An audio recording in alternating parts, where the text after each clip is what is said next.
Charan a dit, plus tu fais d'offres, plus tu deviens riche. Mais attends, c'est quoi une vraie offre? Pourquoi est-ce que d'autres échouent alors que d'autres explosent? Je me posais la même question. Alors, j'ai creusé, j'ai lu des livres, j'ai regardé des vidéos, j'ai pris des notes, j'ai même comparé les meilleurs, dont certains que tu peux reconnaître. Je vais citer comme Alex Hormozy, Dan Kennedy, Russell Brunson, Frank Kern, Myron Golden. 5 génies. Aujourd'hui, mon seul objectif, c'est de te dire tout ce que j'ai appris. Je tiens à te prévenir, ça ne sera pas du tout de la théorie, ce sera juste l'essentiel sur ce que tu dois comprendre avant de créer une offre. Si tu veux gagner du temps, éviter les pièges et avancer avec clarté, je t'invite à rester avec moi. On commence. Avec toutes les recherches que j'ai faites, j'ai fait un nombre important de données. Et mon objectif, c'est de vraiment tout simplifier pour toi, pour que même un enfant de 10 ans puisse comprendre ceci. Donc, j'ai tout résumé sur un fichier dont je te dirai comment avoir. C'est vraiment mes notes et c'est ce que je vais utiliser au fil de cette vidéo. Le premier point que je vais aborder, c'est pourquoi créer une offre. Alors, ça va te sembler évident, mais je t'assure que la moitié des personnes qui créent des offres ou veulent créer des offres ne le savent pas. Ils finissent par créer une offre juste envoyée dans le marché, juste pour dire que oui, ils ont créé une offre. Mais pas du tout. Tu dois savoir pourquoi et quelle est la raison principale pour laquelle tu crées une offre. Avec toutes les recherches, j'ai trouvé que la raison principale pour laquelle on crée une offre, c'est pour faire plus d'argent. Même si tu vends quelque chose gratuitement, à la fin, ton objectif, c'est de faire plus d'argent. Je t'assure que juste en comprenant ceci, tu arrives à avancer plus que la moitié des personnes. En lisant 100 million offers, j'ai vu un concept qui est vraiment intéressant. Peu importe sur quoi est-ce que tu travailles, regarde. Si tu avances plus que l'économie, par exemple le marché boursier, qui avance en moyenne actuellement de 10% par an, ça veut dire que tu avances vraiment. Mais si tu avances moins que l'avancée du marché, ça veut dire que tu es en retard. Donc il faut revoir ton offre ou revoir vraiment tes priorités. Parce que si le marché avance de 10% alors que toi tu avances de 7%, on peut comprendre si tu es débutant, mais il faut revoir ton offre ou quelque chose là-bas. Il y a quelque chose qui ne marche pas. Parce qu'on a dit que le marché avance de 10%. Et ça, c'est la moyenne. Tu vois. Donc, dans ton pays, regarde à quelle vitesse ou à quel pourcentage le marché avance. Ça va te permettre de voir à quel point ou dans quelle catégorie tu te trouves.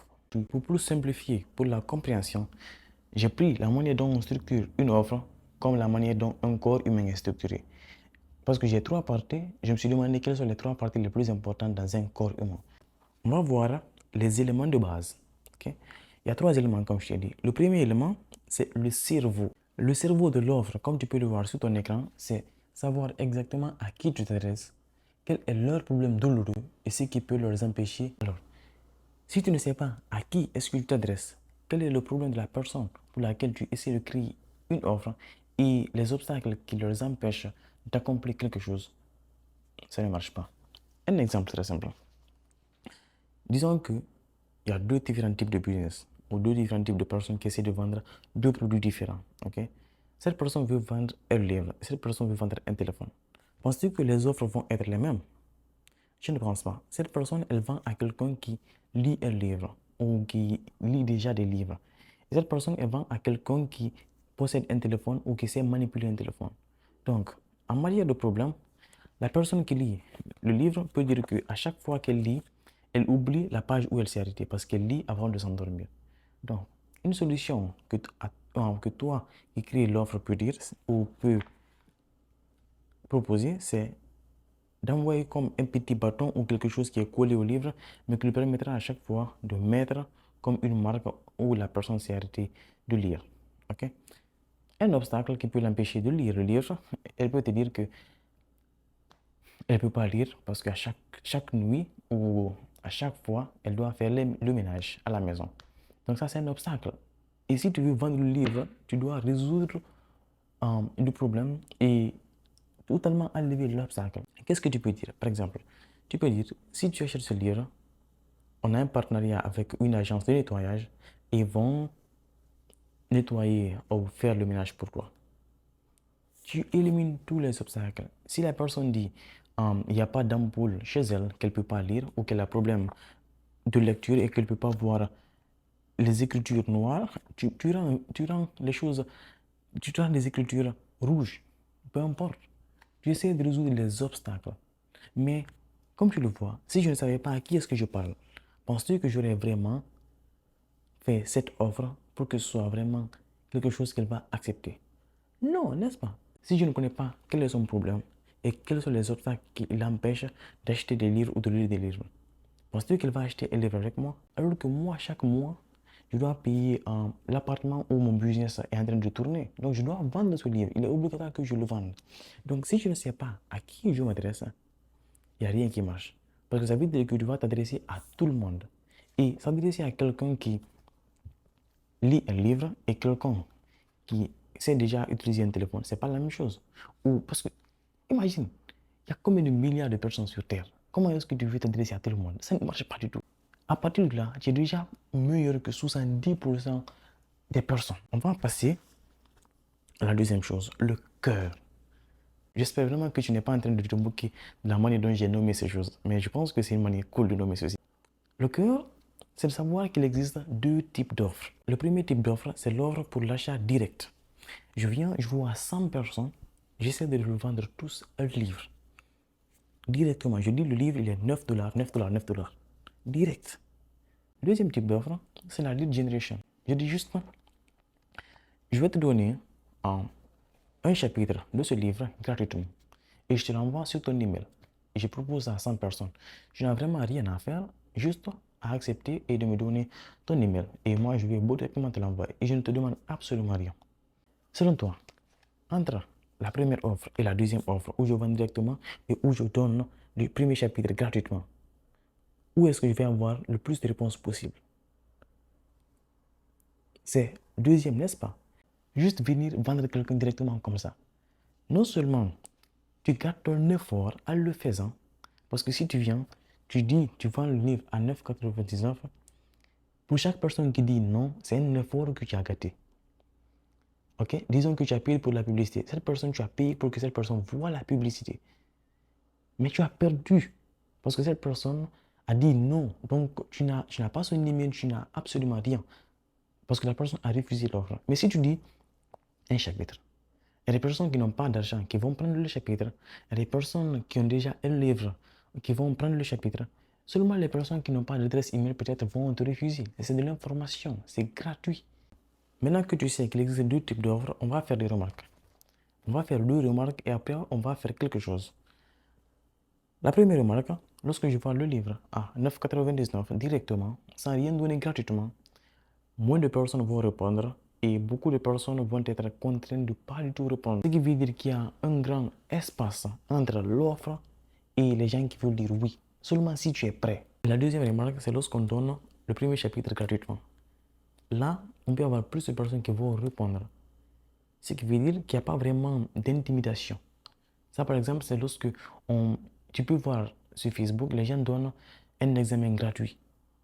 Un examen gratuit, c'est quelque chose qui est vraiment très haut. Les gens sont intimidés par répondre. Pourquoi? Parce qu'ils doivent se déplacer, prendre la voiture, aller faire l'examen, attendre pour le résultat. Toutes ces choses, aller voir les gens. Mais si tu donnes l'information gratuite, il y a vraiment beaucoup de personnes qui vont répondre.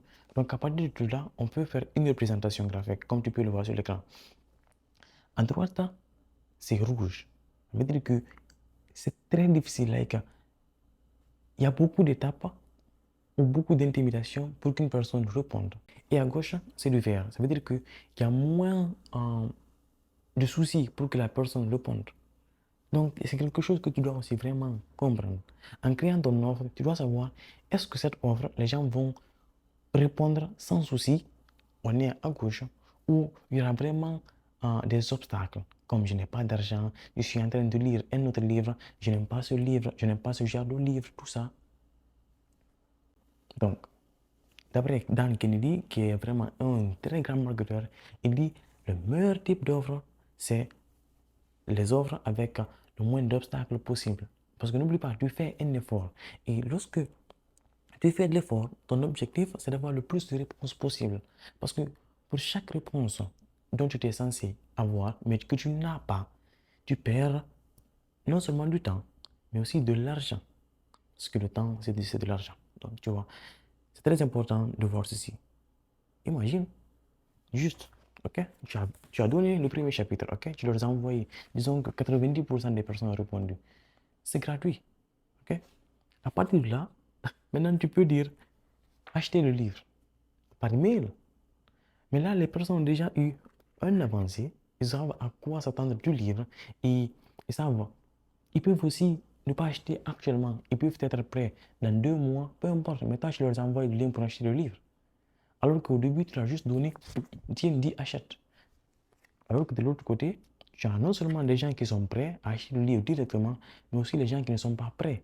Et tout l'argent, je veux te dire, ça c'est un secret, tout l'argent est dans les gens qui ne sont pas prêts. Parce que ces gens vont prendre plus de temps, mais elles vont être prêtes. Elles vont se remémorer de ton offre si elle est bien faite. Là, précédemment, je t'ai donné des exemples sur place. Maintenant, je vais te donner des exemples ou des études de cas, des choses qui sont vraiment passées, qui ont été vraiment utilisées par des compagnies qui valent des milliards aujourd'hui. Ok? Le premier type d'offre, comme je l'ai dit, c'est l'offre à l'achat direct. Et pour ça, je vais te donner 3 exemples seulement. Et tu vas voir que ces offres sont les meilleures. Parce que non seulement je te dis que vendre une offre directement, c'est très difficile, mais qu'est-ce que tu peux faire? Parce que tu dois vendre, tu ne peux pas seulement donner les choses gratuites, tu dois vendre. Donc il y a des manières pour mieux faire ceci. Comme tu peux le voir sur l'écran, il y a une image qui dit Domino's.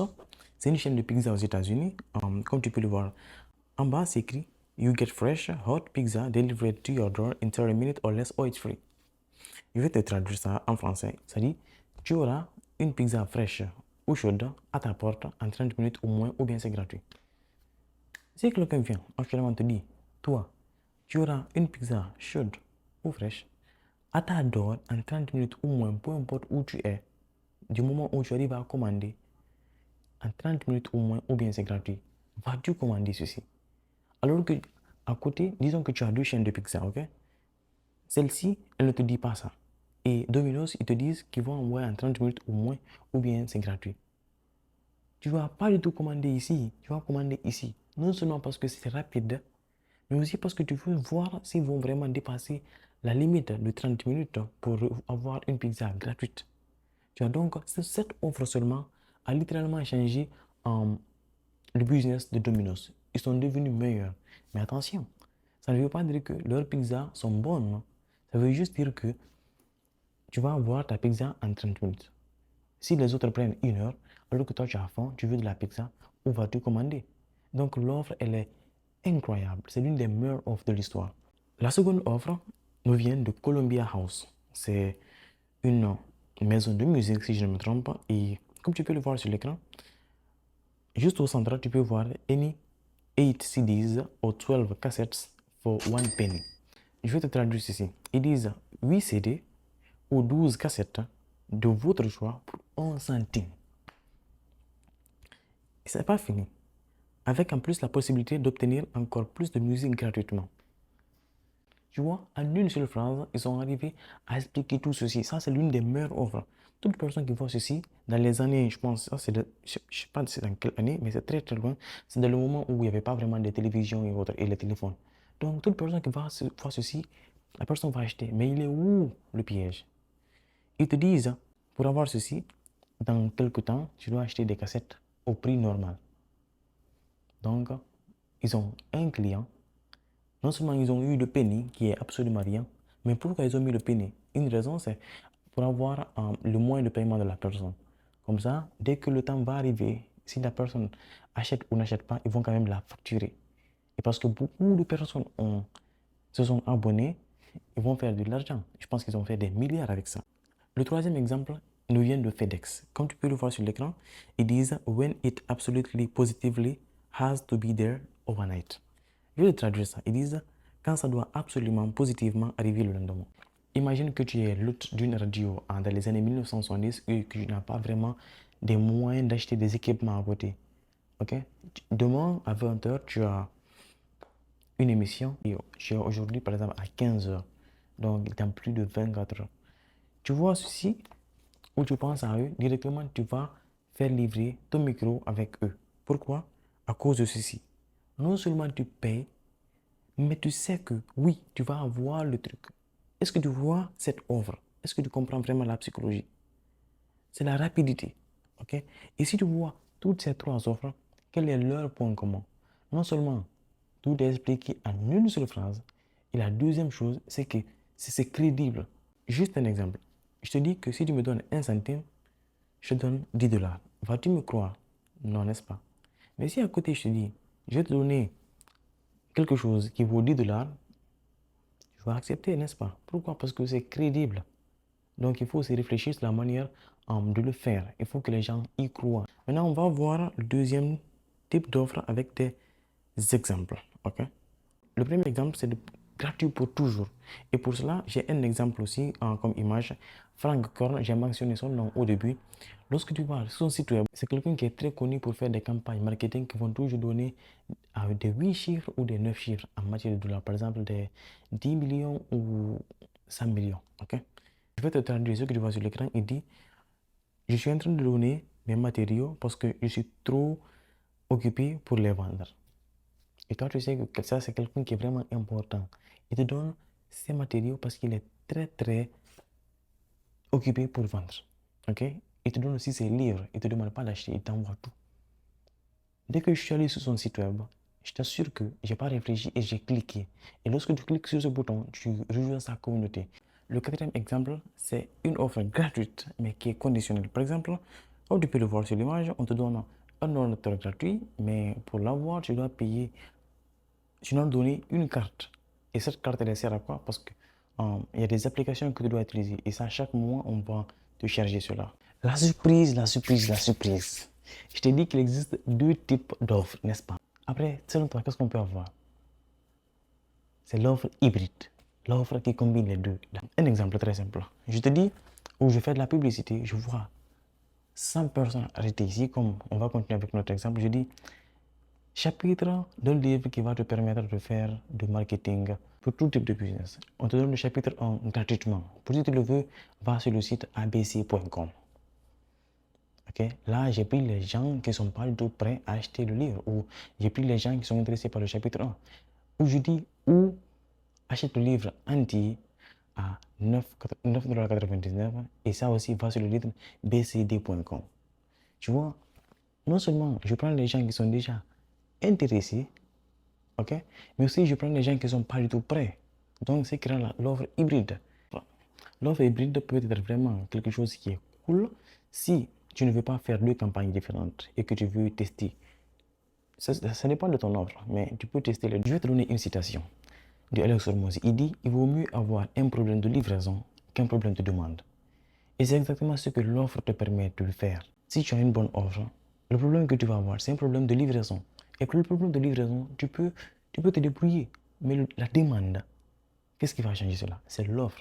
Okay, donc, rappelle-toi souvent, il vaut mieux avoir, par exemple, comme Amazon, il vaut mieux que les gens commandent, mais qu'ils aient un problème de livraison. Pourquoi? Parce que ce problème de livraison, ils peuvent le résoudre. Mais que les gens viennent dans leur boutique, c'est le plus grand souci. Mais le back-end, ils vont avoir une solution. On a fini avec le cœur. Maintenant, on a 4. Selon toi, après le cerveau, après le cœur, quelle est la partie la plus importante? Si tu as défini les poumons, c'est que tu as très bien défini. Et là, on va aller en section, très rapidement. Dans la première section, on va parler de l'équation de valeur de Alex Hormozy. Voici l'équation de valeur. Il dit, la valeur est égale au rêve des clients fois la probabilité d'achèvement divisé par le temps d'achèvement et fois l'effort ou le sacrifice à faire. Disons que je suis quelqu'un qui aide les gens à perdre du poids. Ok? Et j'ai déjà aidé 99 personnes à perdre plus de 25 kilos. Je viens vers toi, je vois que tu as 75 kilos et je te dis que tu peux avoir 50 kilos. Je t'offre le truc. Ok? Je dis que tu peux perdre 25 kilos en 2 semaines et tu n'as pas besoin de changer la manière dont tu manges. Et tout ce dont tu as besoin de faire, c'est de prendre une pilule. Ok? Et cette pilule n'a pas d'effet néfaste. Là, ça, c'est juste un exemple. Il ne faut pas du tout faire cela. Donc, non seulement j'ai le rêve de la personne, et qu'est-ce qui a fait cela? C'est parce que j'avais recherché le cerveau. Je connais qui est-ce que je veux servir. Donc, j'ai cela. La probabilité d'achèvement, la personne, j'ai déjà aidé 99 personnes, donc je peux hautement aider cette personne. Ok, la probabilité est très grande, comme si, au lieu, si j'avais commencé, divisé par le temps, en combien de temps? En 2 semaines. Par exemple, si tu veux peut-être, je ne sais pas combien de temps ça prend, mais disons que normalement, ça doit prendre 6 mois. Et moi, je te dis, je peux faire ça en 2 semaines ou 2 jours. Ok? Et ça, c'est une seule pilule fois l'effort, fois l'effort et le sacrifice. Si tu augmentes la probabilité d'achèvement, c'est très bien. Si tu arrives à trouver le rêve de la personne, c'est très bien. Si tu arrives à réduire le temps au maximum, c'est excellent. Parce que la valeur va augmenter au-dessus de la personne. Après, si tu peux réduire l'effort et les sacrifices au maximum, encore meilleur. Tu comprends? Donc ça, c'est l'équation de valeur de Alex Hormozy. Après, la section 2, c'est la structure de l'offre. Ici, on va prendre le véhicule utilisé pour livrer cela. Amazon, il peut faire une offre. Et selon toi, le véhicule, c'est quoi? C'est livrer cela ici. Utiliser tout. Ils vont passer par les warehouses et tout cela jusqu'à arriver chez toi. Ça, c'est le véhicule utilisé. Et tu dois trouver un véhicule simple. Par exemple, ça, c'est le chemin que tu vas utiliser. Par exemple, toujours avec le fitness, je veux aider la personne. Il y a plusieurs moyens. Je peux lui dire de faire du sport pendant 2 semaines, ou je peux lui dire de prendre une piqûre, prendre un médicament ou de manger bien. Tout ça, c'est des véhicules. Donc, tu dois trouver le véhicule le plus simple et le moins complexe possible et le plus facile d'utilisation pour ton client. La section numéro 3, elle est vraiment très importante. C'est les bonus. Tu dois être capable de trouver 3 à 5 bonus qui, si ajoutés à ton offre, peut faire disparaître les obstacles de ton client.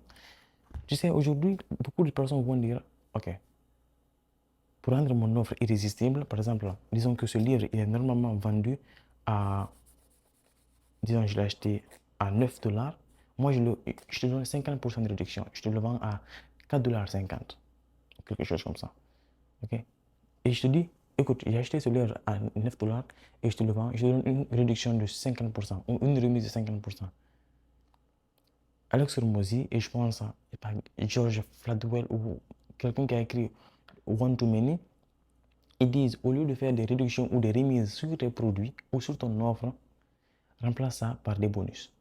Ok? Par exemple, si tu regardes, il y a une version d'iPhone qui va sortir bientôt. Ok? Et à chaque fois, ce n'est pas une remise qui donne à la sortie, mais qu'est-ce qu'ils font? Ils essaient de résoudre les obstacles qui empêchent les gens de mieux utiliser l'iPhone ou de mieux préférer l'iPhone. Par exemple, la prochaine version qui doit sortir en septembre dit, je pense, qu'il sera même possible de parler différentes langues. Par exemple, je peux rester ici, tu parles chinois et on s'entend en appel et ça se traduit automatiquement. Et ils ont rendu l'interface encore plus simple. Ça, c'était des obstacles, n'est-ce pas? Ils ont encore rendu l'interface plus réaliste. Ok? Donc tout ça, c'était des obstacles. Ils ont trouvé par exemple plusieurs obstacles et ils ont donné comme des bonus. Ils ont inclus dans l'offre, ils ont mis leur prix. Donc il ne faut pas donner des remises, il faut remplacer tes remises et tout ça par des bonus. Maintenant, la section numéro 4, rareté et urgence. Disons qu'il y a 100 personnes ici, toujours. Je dis, je veux vendre ce livre ok, à 9,99 $. Disons que 10% des personnes répondent. Ok, je me retrouve avec 99,99 $. Il n'y a pas de souci. Voyons cela, je reviens aux 90% et je dis il n'y a que 50 livres de ce genre qui restent. Et ce livre a été utilisé par un milliardaire. Il a affirmé aussi qu'il n'y a que ce livre qu'il a lu pour construire tout son empire. Et que vraiment, qu'il pense que toute personne qui lit ce livre va vraiment atteindre son succès qu'il veut, va vraiment pouvoir créer un business. Parce que ce qui se trouve ici, il n'y a que 50 livres qui restent partout dans le monde. Tu vois ce que j'ai fait, c'est là-bas. Il y a 90 personnes, mais j'ai dit qu'il y a seulement 50 unités de livres qui restent. Mais aussi, j'ai ajouté la rareté. Donc, c'est très important d'ajouter la rareté et l'urgence. Après cela, il y a la section 5 qui est l'une des plus importantes. Et c'est là que tu vas créer une catégorie unique. Pour ça, tu dois répondre à 2 questions. Pourquoi ton offre est incomparable? Parce que tu dois rendre ton offre incomparable. Il ne faut pas que quelqu'un, par exemple, tu lui présentes une offre et qu'il se dise non, il y a une autre alternative. Non. Après, la deuxième question que tu dois répondre, c'est que peux-tu dire qui donne aux gens l'impression que rien d'autre ne fait ça? C'est ce que j'ai dit. Okay. Lorsque tu présentes, il ne faut pas que la personne dise que non, je peux avoir ceci à moins cher ou avec plus de bénéfices. Non. Ça doit être une offre littéralement unique. Ok, c'est comme ça que tu vas vraiment gagner encore plus et faire plus d'argent. Maintenant, on va placer la dernière pièce des poumons, qui est le prix et le modèle, okay? Qui est la section 600. Ici, tu as 4 questions simples à répondre. La première, c'est quelle est la valeur financière ou émotionnelle. Par exemple, lorsque j'ai acheté ceci, je l'ai acheté parce que j'avais besoin d'un micro et que tous les autres micros étaient vraiment pas bons. Maintenant, imagine que je ne l'avais pas acheté et quelqu'un vient vers moi et me dit qu'il va me vendre ça à 2 fois le prix que j'ai acheté là-bas, mais il va me donner des vidéos sur comment utiliser, comment connecter à mon téléphone et ici un t-shirt avec lequel filmer. Et pas seulement cela, il va aussi envoyer des gens pour pouvoir me dire comment placer le micro et tout. Okay? Il crée une offre et il est unique. Je peux acheter le micro, mais si je n'ai pas les cours, tu vois, c'est pas du tout important. Mais si je fais tout avec les cours, ça veut dire que j'ai pris son offre unique. Okay? Le fait qu'il a résolu tous les problèmes à côté, par exemple, si j'achète ceci, je ne sais pas comment le faire tout. Par exemple, disons que la fiche de guide est en chinois. Il a résolu le problème et il a su tout ce qui m'empêche d'utiliser ceci. Il a créé une offre. Et la deuxième question, c'est combien perd-il déjà en ne résolvant pas le problème? Cette question est vraiment importante parce que lorsque tu crées une offre, il faut que les gens sachent que oui, s'il ne prend pas, qu'est-ce qu'il perd? Par exemple, si je ne prends pas l'offre que la personne m'a donnée avec les cours et autres, je vais perdre des heures à essayer de connecter cela. Je vais aussi peut-être gâter en essayant de faire fonctionner ou de connecter. Donc, je perds beaucoup en ne prenant pas son offre. Donc, il vaut mieux prendre son offre. Je prends non seulement l'appareil, mais aussi je prends les outils de formation, les PDF, le t-shirt et les gens qui vont venir m'aider, connecter sur cela, pouvoir avoir le meilleur son. Tout cela, la garantie, tu vois. Donc, si je ne prends pas cela, je perds tout cela. Je perds la garantie en cas si ça se perd. Par exemple, un enfant vient ici et regarde tout cela, je perds le tout. Tu vois, je perds du temps et j'ai perdu de l'argent. La troisième chose, c'est quel est le ROI, c'est le retour sur investissement pour eux s'ils réussissent. Par exemple, si tu me donnes cela, quel est le retour sur investissement?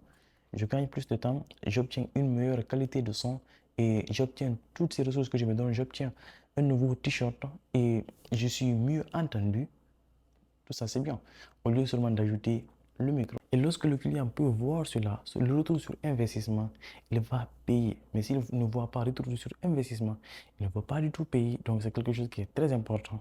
La quatrième question, c'est quel modèle de tarification peux-tu utiliser pour en faire une évidence? Par exemple, tu peux dire, il faut payer directement. Par exemple, le livre, tu dis paiement unique, direct. Ou encore, ce que tu peux faire, c'est dire que tu peux faire des tranches de paiement. Ou tu dis que tu peux utiliser le produit pendant 7 jours et après on te le rend. Ça, c'est des modèles de tarification. Ok, ça aussi, c'est très important. Si tu peux offrir plusieurs, pas seulement une seule chose. Tu peux dire, tu peux acheter le livre directement, faire des paiements plans, des tranches de paiement. Si tu n'as pas 9 dollars, tu peux payer 4,5 dollars aujourd'hui et dire que tu peux lire le premier chapitre et si tu n'aimes pas, on te rend ton argent. Mais tu payes peut-être, il y a plusieurs moyens, mais il faut que tu arrives à déterminer tout cela de ton offre pour ne pas aller lancer ton offre et te demander comment est-ce que tu vas charger tes clients. Quand tu as vu ceci, je vais te donner une approche de Russell Brunson. Russell Brunson aussi, il vend beaucoup, il a vendu je pense plus de 1 milliard sur Internet. Et lui, voici ce qu'il dit. Il dit il faut choisir un marché et leur ouvrir ce qu'ils veulent avec une valeur 10 fois plus élevée. Par exemple, regarde sur l'écran, il y a mon téléphone. Disons que je veux te vendre mon téléphone à 600 dollars. Vas-tu accepter? Non, n'est-ce pas? Et si je dis que je peux te donner accès à tous les cours dont j'ai acheté, qui est littéralement plus de 1000 dollars, vas-tu accepter? Si oui, lève ta main. Continue à lever ta main au fur et à mesure que je dicte. Je te donne accès au podcast secret d'un milliardaire. Un podcast qu'il envoie à ses employés et à ses fondateurs qu'il coach. Je t'assure que j'ai accès à ce podcast. C'est un podcast de 10 minutes. À chaque fois qu'il pense à quelque chose, 10 minutes, 10 minutes, 10 minutes, 10 minutes. Et chaque épisode a 10 000 dollars de valeur. Je t'assure, je ne mens pas. Je ne te mens pas. Tu peux avoir accès à ce podcast dans mon Apple Podcast. Okay. La troisième chose, je te donne accès à un tiers de tout le travail du meilleur marketeur de l'histoire. Vas-tu accepter? Je peux te donner tout cela. Je peux te donner accès à une communauté où tu vas avoir que des livres rares de Napoléon Hill. Je peux t'aider à voir ça. Je peux te donner le lien pour acheter des livres rares qui n'existent pas du tout comme copie. Toujours, vas-tu acheter maintenant ce livre à 600 dollars? Pourquoi? Parce que ça a plus de valeur, ça a peut-être 10 fois plus de valeur que ce que tu me donnes. Tu vois, ça, par exemple, avec les bonus et autres, ça n'a pas de prix. Donc, c'est une manière de le voir et vraiment, je suis vraiment très heureux de faire cette vidéo. J'ai fait des recherches et mon objectif, c'est de faire plus de temps sur ma souci. Donc, si tu aimes cette vidéo, je t'invite à la liker et de t'abonner